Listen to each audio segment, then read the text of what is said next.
Okay, good morning students. Last class मैंने आपको पढ़ाया था ideas of the liberals, radicals and the conservative, और ये चैप्टर आपका रशियन रेवोल्यूशन से जुड़ा हुआ जो हिस्ट्री का सेकंड चैप्टर है। तो उसमें मैंने बताया था कि रशिया में और यूरोप में जो लिबरल्स, रेडिकल्स और कंजर्वेटिव सोसाइटी थे उनके क्या आइडियाज थे अबाउट द गवर्नमेंट।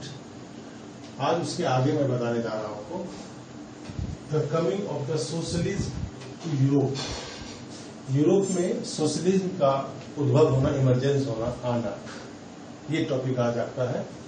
और इसमें हमें देखना है पहले कि यूरोप में सोशलिज्म का आना एक बहुत बड़ा फार रीचिंग विजन था। बहुत मुश्किल था वहां पे पहुंचना सोशलिज्म। और society should be structure was socialism, बहुत इंपॉर्टेंट और बहुत फार रीचिंग विजन एक तरह से था।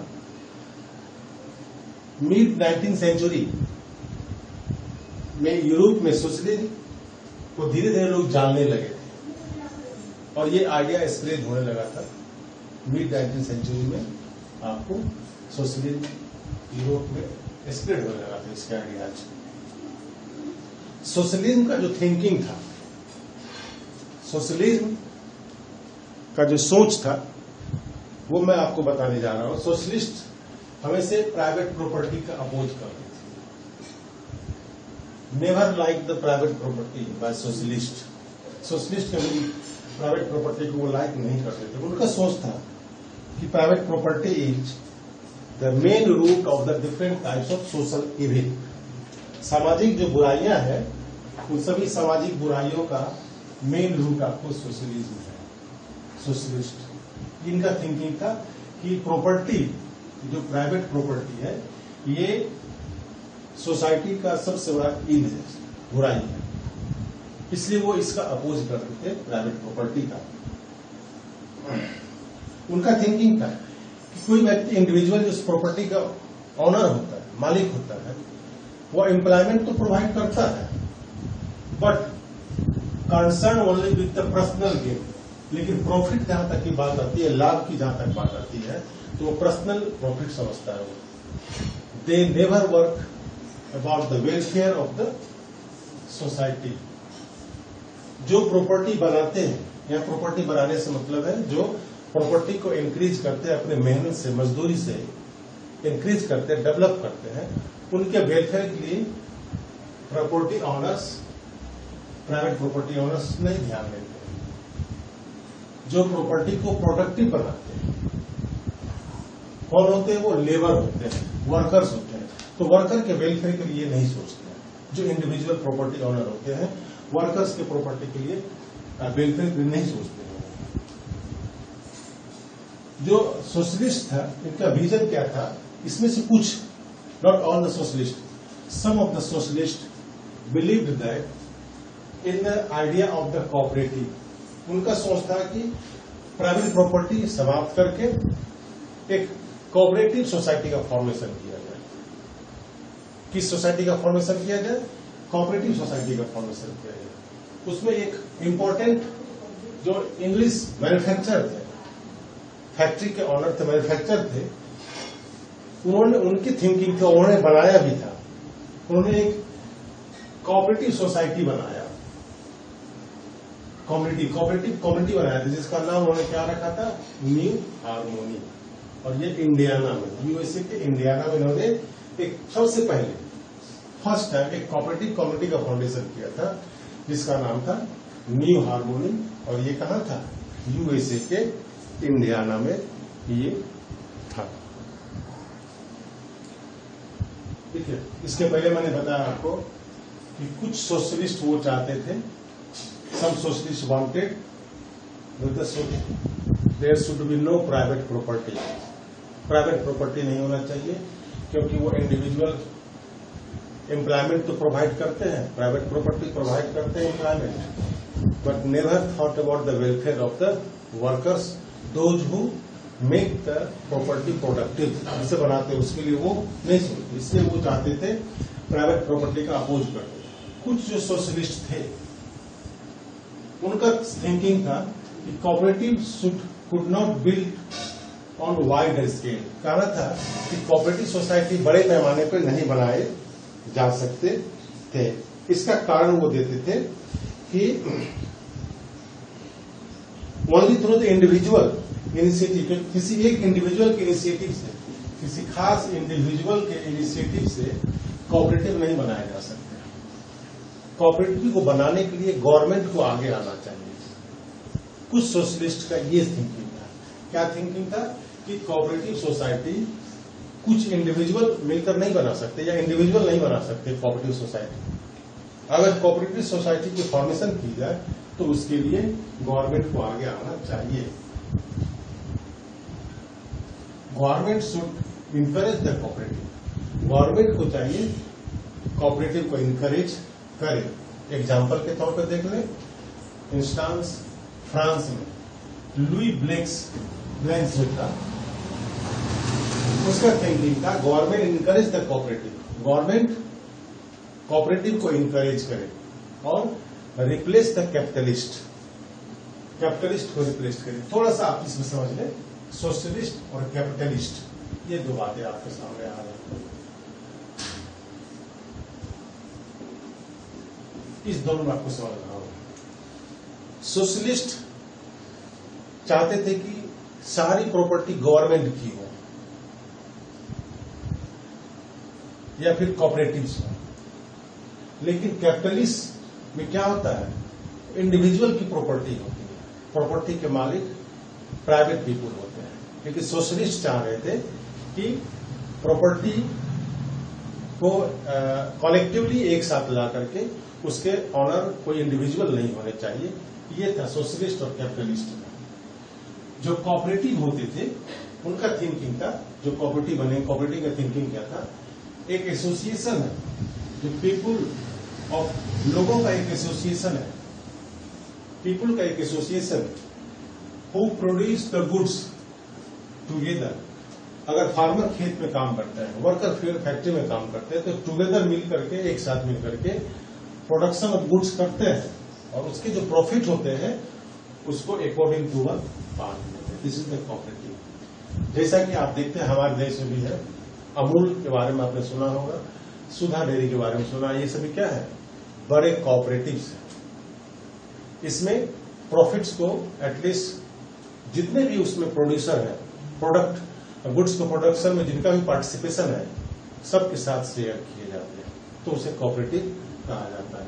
इस कोऑपरेटिव का फाउंडेशन चाहते थे यूरोप में और कैपिटलिस्ट का अपोज करना चाहते थे। कार्ल मार्क्स एक फिलोसोफर थे और आप उसे कह सकते हैं कम्युनिस्ट के स्प्रेडर थे। दो इंपॉर्टेंट, कार्ल मार्क्स और व्लादिमीर लेनिन, इस दोनों के बारे में हमें आगे पढ़ना है।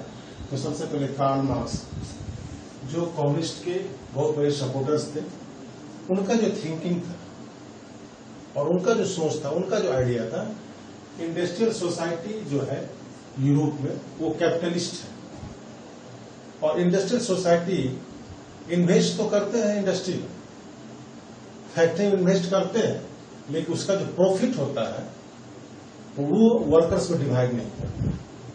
प्रॉफिट का क्या करते हैं, वो एक्यूमुलेट कर देते हैं। Profit was produced by the workers. जो इंडस्ट्रियल सोसाइटी में इन्वेस्टमेंट तो करते हैं कैपिटलिस्ट, और उसके जो प्रॉफिट जो मल्टीपल करते हैं, बढ़ाते हैं, वो कौन है, वर्कर होते हैं। और ये प्रॉफिट एक्यूमुलेट हो जाता है किसके हाथ में, कैपिटलिस्ट के हाथ में, और इंडस्ट्रियलिस्ट के हाथ में हो जाता है। इसको डिवाइड नहीं किया जाता है। जो प्रॉपर्टी को मल्टीप्लाई करते हैं, प्रॉफिट को मल्टीप्लाई करते हैं, प्रॉफिट को बढ़ाते हैं, बनाते हैं, उसमें वो उसको मल्टीप्लाई, उसको बांटते नहीं। ये कंडीशन है वहां पर, जिसके कारण वर्कर्स का कंडीशन इंप्रूव नहीं हो पाता है।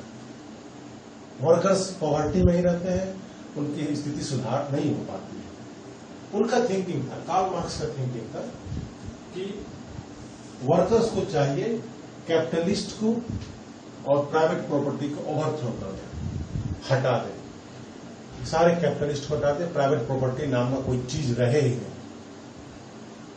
सारी सोसाइटी कम्युनिस्ट हो जाए। क्या है कम्युनिस्ट मतलब है all the property should be owned by the government, सारी प्रॉपर्टी के मालिक कौन हो जाए, गवर्नमेंट हो जाए उससे। ये कैपिटलिस्ट और प्राइवेट प्रॉपर्टी का विरोध करते थे। मार्क्स का ही थिंकिंग था कि वर्कर्स को रेडिकल सोसाइटी का, सोशल सोसाइटी का फॉर्मेशन करना चाहिए, रेडिकल सोशल सोसाइटी का फॉर्मेशन करना चाहिए सोसाइटी का, और जो प्रॉपर्टी है देश के अंदर सभी को सोशली कंट्रोल होना चाहिए। सोसाइटी प्रॉपर्टी पर सोसाइटी का कंट्रोल होना चाहिए, नॉट बाय द प्राइवेट और इंडिविजुअल। प्रॉपर्टी पे किसका कंट्रोल होना चाहिए, सोसाइटी का कंट्रोल होना चाहिए। और ये थिंकिंग था कार्ल मार्क्स का, और ये थिंकिंग ही कम्युनिस्ट सोसाइटी को बढ़ावा देगा। ये थिंकिंग ही किसको बढ़ावा देगा, कम्युनिस्ट सोसाइटी को बढ़ावा देगा। ये थिंकिंग था कार्ल मार्क्स। ओके,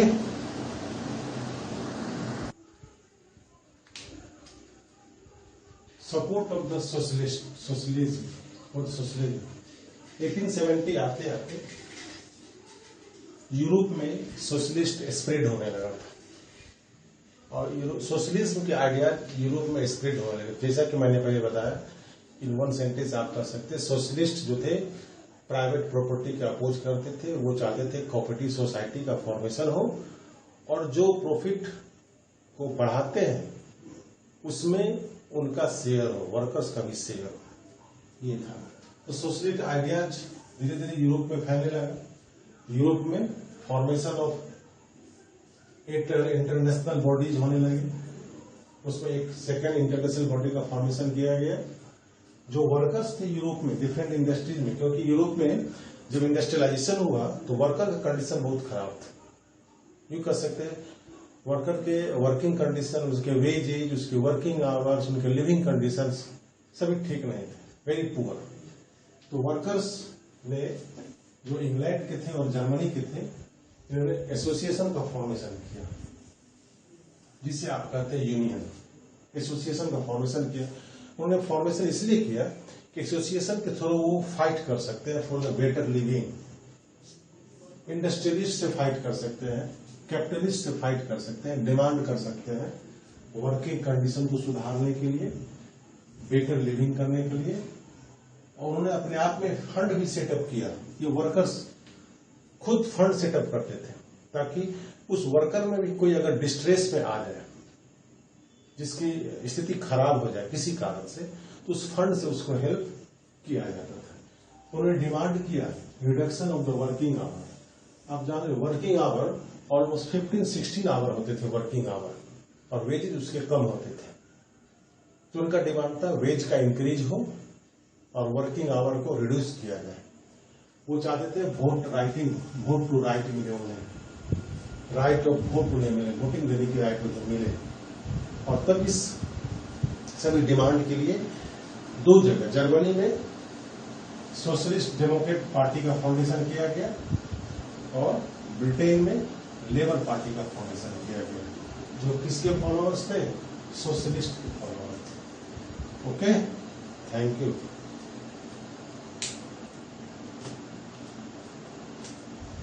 आप इसके आगे मैं क्वेश्चन दे रहा हूं, उस क्वेश्चन को आप सॉल्व करेंगे। तो आपके लिए दो क्वेश्चन यहाँ पे है। How socialist ideas spread in Europe, and second है right the ideas of the Karl Marx. इस दोनों के क्वेश्चन को लेकर आप फिर आप साल में 7 से 8 के बीच में आप डालेंगे।